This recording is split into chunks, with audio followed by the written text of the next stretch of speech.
Let's see how to install iPad firmware manually without iTunes.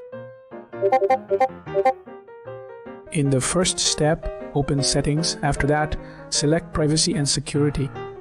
Now, enable Developer Mode. In the next step, launch Safari browser. Next, visit the trusted firmware website. Then, pick the right firmware version.